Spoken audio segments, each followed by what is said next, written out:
नमस्कार बच्चों, कैसे हैं आप सब। चलिए आज हम नया टॉपिक पढ़ रहे हैं इंग्लिश ग्रामर में। आज जो हम करने वाले हैं वो क्लासिफिकेशन ऑफ वर्ब्स को करने वाले हैं। क्लासिफिकेशन ऑफ वर्ब से हम क्या क्या बेनिफिट्स ले सकते हैं कंपटीशन एग्जाम्स के अंदर, क्या क्या बेनिफिट हो सकते हैं हमारे। मैं इसके कॉन्सिक्वेंस आपको बताऊंगा कि किस लिए इस टॉपिक को बेस में कराया जा रहा है। हमारा पूरा मोटिव है इसके लिए एरर डिटेक्शन करना।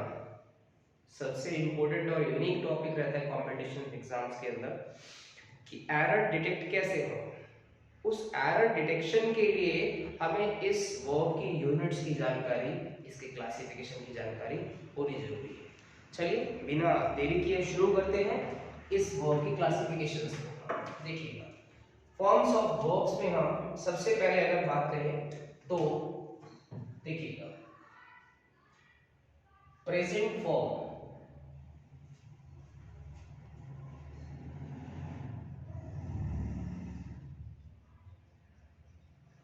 प्रेजेंट फॉर्म ऑफ वर्ब,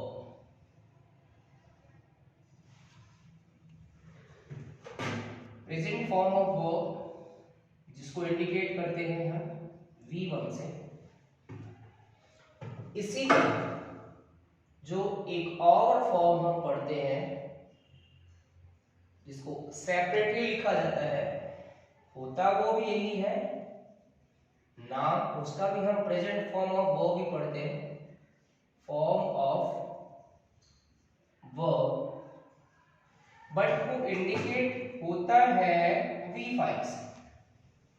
क्या है बच्चों, V5 से यहाँ इन दोनों का क्लासिफिकेशन करेंगे ताकि इन दोनों को हम अच्छे से समझ पाए। चलिए हम पहले टर्म को देख लेते हैं कि ये जो V1 है, ध्यान से देखिएगा, ये फर्स्ट वाली कैटेगरी आपने देखी, ये आखिर मैंने सेपरेट क्यों लिखी और ये अलग क्यों लिखी है, इन दोनों को हम डिफाइन करेंगे ताकि कंपटीशन एग्जाम में हमारा ये जो पॉइंट है एरर डिटेक्शन का, when the examiner asks us about tense detection,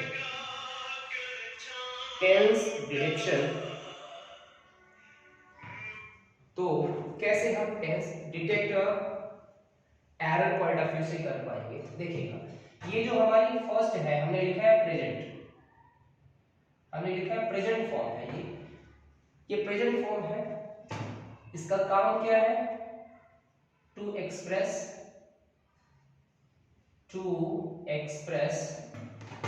present action, present actions, मतलब जितने वर्तमान के प्रेजेंट टास्क होंगे जिसमें हैबिट्स हैं हमारी, जिसमें हमारी नेचुरल टास्क है, जिसमें हमारी डेली के टास्क हैं, हमारे हर रोज के जो काम हैं, उन कामों को हम किस फॉर्म के माध्यम से बताएंगे, वो फॉर्म हमारी ये होगी। उसमें हमारा पहला काम किसका है, V1 का। ये प्रेजेंट एक्शन को डिनोट करेगी प्यारे बच्चों, प्रेजेंट एक्शन डिनोट करने का काम इसका होगा। अब इसी में यदि हम बात करें, ध्यान देना, इसकी मैं कुछ कैरेक्टरिस्टिक्स लिख रहा हूं इस फॉर्म ऑफ वर्ब की। V1 क्या है, हमने फर्स्ट फॉर्म लिखा है केवल प्यारे बच्चों, इसको हम पढ़ते हैं बेस फॉर्म। ये कुछ बेसिक टर्म्स हम देख रहे हैं, बेस फॉर्म है, बेस फॉर्म, या एक और नाम इसका पढ़ा जाए तो उसको रूट फॉर्म पढ़ा जाता है, रूट फॉर्म ऑफ वर्ब। और क्या इसके बारे में और जानकारी है, देखिएगा, ध्यान देना, ये एक प्लूरल वर्ब होती है, ध्यान रखना, प्लूरल वर्ब है ये, ध्यान रखना, प्लूरल वर्ब होगी। प्लूरल वर्ब होगी तो फिर करेगी क्या, अगर ये प्लूरल वर्ब है प्यारे बच्चों तो ये प्लूरल सब्जेक्ट को ही फॉलो करेगी, but two different kind of exception here we talk about later, but यहां देखिए ये प्लूरल फॉर्म है तो प्लूरल सब्जेक्ट को फॉलो करेगी, तो ये क्या होगी, यहां पे प्लूरल सब्जेक्ट्स, जिसमें नाउन हो सकते हैं प्लूरल या प्रोनाउन हो सकते हैं। नाउन और प्रोनाउन जो भी प्लूरल होंगे वो प्लूरल सब्जेक्ट हमेशा बेस फॉर्म को ही फॉलो करेंगे, बेस फॉर्म ही यूज करेंगे। कहने का मतलब क्या है बच्चों कि वो केवल और केवल V1 ही यूज करेंगे। पॉजिटिवली जब हम यूज करेंगे तो ये V1 ही यूज करेंगे। तो ये हमने ध्यान रखना है कि ये प्लूरल वर्ब है जो आपका V1 है। जब इसको हम बेस फॉर्म में पढ़ते हैं तो ये हमेशा प्लूरल होता है और प्लूरल वर्ब को ही फॉलो करता है। प्रेजेंट एक्शन को तो डिनोट करेगा ही करेगा। ये जितनी हैबिट्स हमारी होंगी, जितने यूनिवर्सल टास्क होंगे, जितने आपके डेली के टास्क होंगे, आपके परमानेंट एक्शन होंगे, सभी के सभी किस में एक्सप्रेस किए जाएंगे? V1 में। Let's come ahead. अब देख लेते हैं V5 को। देखिए V5 हमने कहा कि इसको V5 लिखा है और हमने इसको पढ़ा भी, प्रेजेंट फॉर्म ऑफ वर्ब है, तो इट मींस बच्चों कि ये भी प्रेजेंट एक्शन की ही फॉर्म है, लेकिन इसको अलग लिखने का कारण क्या है ये देखते हैं हम। तो ये भी किसको डिनोट करने वाली है? प्रेजेंट एक्शन को डिनोट करेगी। प्रेजेंट एक्शन जो होंगे उन्हीं को डिनोट करेगी। तो to express present actions, present actions. अच्छा, दोनों की कॉमन बातें देखी हमने। ये भी प्रेजेंट एक्शन को डिनोट करेगी, ये भी प्रेजेंट एक्शन को डिनोट करेगी। तो डिफरेंस क्या हुआ? यहां डिफरेंस आएगा बच्चों। देखना यहां क्या डिफरेंस आएगा। ये क्या कहेगी, ध्यान रखना, ये क्या कहेगी, ये जो है यानी कि V5 इज इक्वल टू, जब आपकी बेस फॉर्म है, बेस फॉर्म किसको कहा आपने? बेस फॉर्म इसको कहा हमने बेस फॉर्म। इस बेस फॉर्म में सिंगल एस ऐड है या इसमें ES ऐड है या इसमें IES ऐड है। ये स्ट्रक्चर जब ऐड होगा हमारा तो ये फॉर्म कहलाएगी V5।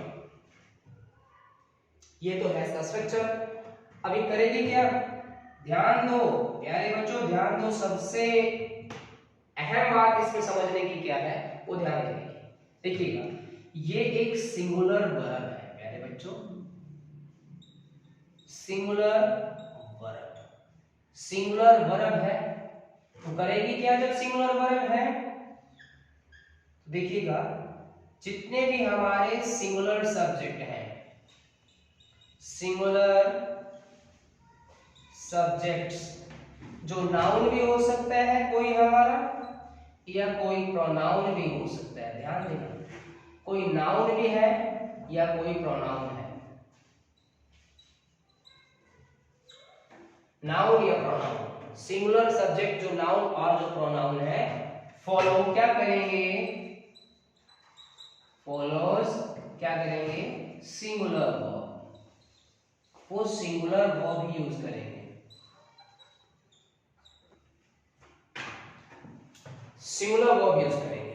अब थोड़ा सा अंतर दोनों में देख लेते हैं। ये तो हमने थ्योरी से देखा कि किस प्रकार से ये सिंगुलर, ये प्लूरल है और ये सिंगुलर है। अब एग्जांपल देखें, यदि हम यहाँ एग्जांपल के जरिए हम देखें तो V5 को डिनोट करें यहाँ जरा, V1 को लेके चलें। V1 के एग्जांपल कैसे आएंगे हमारे सामने? देखिएगा कैसे एग्जांपल आएंगे हमारे सामने। हम प्लूरल वर्ब यूज करेंगे। हमने यहाँ पे लिखा, ध्यान देना, we take exercise daily in the morning, in the morning। ध्यान दीजिएगा ये प्लूरल सब्जेक्ट है, प्रोनाउन यूज किया है हमने। तो we take exercise daily in the morning। और दूसरा कोई एग्जांपल लेते हैं। देखिए हमने लिख दिया यहाँ पे बॉयज, तो ये एक नाउन की टर्म में सब्जेक्ट हो यूज हो रहा है। Boys play hockey in the evening, in the evening.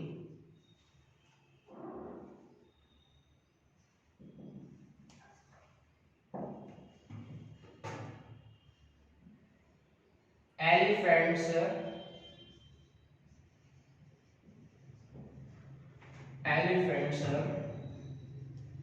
eat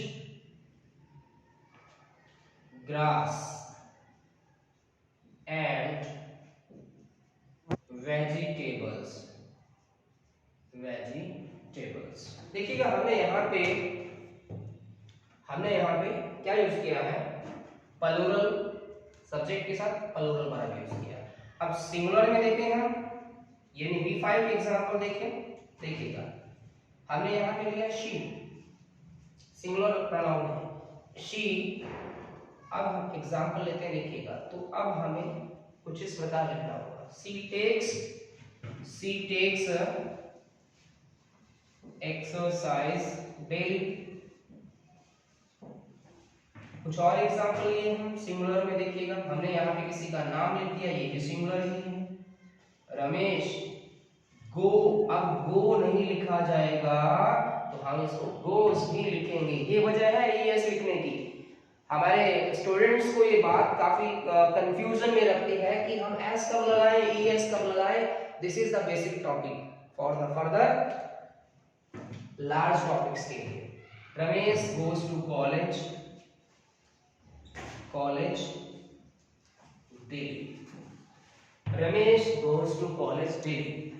तो यहां ध्यान रखिएगा बच्चों, ये सिंगुलर सब्जेक्ट है और ये सिंगुलर वर्ब यूज किया है हमने इसके लिए, तो ध्यान रखना सिंगुलर सब्जेक्ट है तो हमने सिंगुलर वर्ब यूज किया यहाँ पे।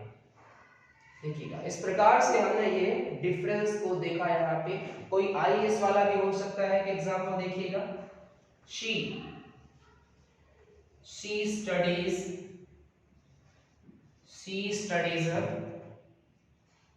English regularly at this institute।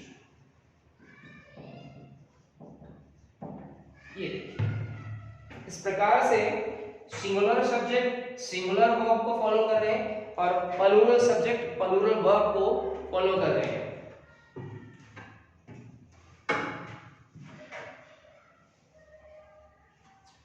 इसको इन शॉर्ट कुछ ऐसे भी समझे, ध्यान देना है। एक मैं छोटा सा डायग्राम बना रहा हूं, इस डायग्राम से आपको काफी हेल्प मिलती है। यहां से ये फिजिकल है, देखिए प्यारे बच्चों, एक डायग्राम से आप समझिए इसको।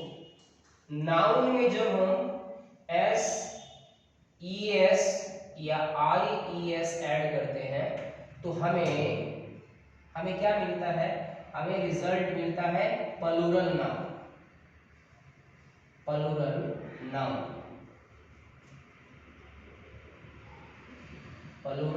नाउन मिलेगा हमें रिजल्ट के तौर पे प्लूरल नाउन मिलेगा। क्यों? जब हम नाउन में ये टर्म जोड़ते हैं, नाउन में जब हम ये टर्म जोड़ते हैं तो देखिए क्या मिल रहा है हमें, प्लूरल नाउन। लेकिन इसका एक सबसे बड़ा डिफरेंट काइंड ऑफ एस्पेक्ट देखिए, डिफरेंट काइंड ऑफ एस्पेक्ट क्या है इसका, जब प्यारे बच्चों आप किसी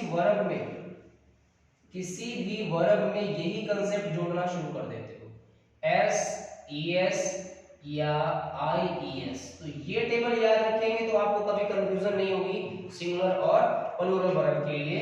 तो ये क्या बनेगा, ये ध्यान रखना, ये क्या बनेगा, एक सिंगुलर वर्ब बनेगा। इस टेबल को याद रखेंगे तो it will help you in your basic fundamental unit for the further competition exams के। ठीक है, आज के लिए बस इस वीडियो में हम इसी चीज को समझेंगे, यही चीज जानने का प्रयास करेंगे और फिर से नेक्स्ट वीडियो में हम और आपको इसी बेसिक यूनिट्स को आगे कवर करवाएंगे। तब तक के लिए आपका बहुत बहुत धन्यवाद। नमस्कार।